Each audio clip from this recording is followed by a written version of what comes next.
Sir ఒక్క నిమిషం ప్రకట sir సంతాపం తెలిపేలా సార్ సార్ ఒక్క నిమిషం సార్ మీరు చాలా దురదృష్టం. మిత్రుడు హరికృష్ణ గారి కుమారుడు జానకిరాం ఆకస్మికంగా ఇలా మరణించడం అన్నది మమ్మల్ని అందరినీ చాలా దిగ్భ్రాంతికి గురి చేసింది. ఎప్పుడు చాలా సరదాగా ఉంటూ పాలిటిక్స్కి అతీతంగా ఉండి ఒక సోదర భావంతో అన్న అన్న అంటూ పలకరించే మా సోదరుడు హరికృష్ణ ఈ రకమైనటువంటి పరిస్థితి వస్తుందని ఊహించలేదు.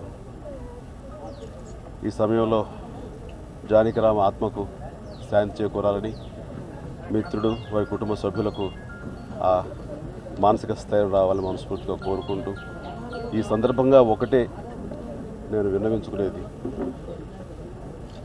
ఈ యాక్సిడెంట్ జరగటం దురదృష్టం, ఎవరో విధిని తప్పించుకోలేరు.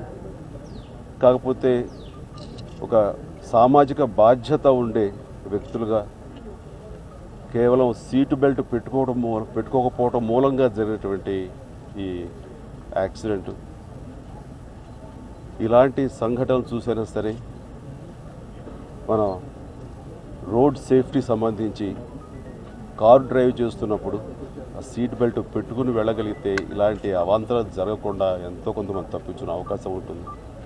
కాబట్టి ప్రతి వాళ్ళకి ఎవరైతే కనుక కార్లు డ్రైవ్ చేస్తారో అలాంటి డ్రైవర్స్ కానివ్వండి, యంగ్స్టర్స్ కానివ్వండి, యువతకు కానివ్వండి, నేను విన్నవించుకునేది, ఇలాంటి సందర్భాల్లో మనం దృష్టిలో పెట్టుకుని ఆ యొక్క సీట్ బెల్ట్లు పెట్టుకుని చేయగలిగితే ఎంతో కొంత ఇలాంటి ప్రమాదాలను తప్పించుకునే అవకాశం ఉంటుంది. కాబట్టి మరొకసారి వారి కుటుంబ సభ్యులకు ఆత్మస్థైర్యం కలగజేయాలని, అతని ఆత్మశాంతి చేకూరాలని భగవంతుని వేడుకుంటున్నాను.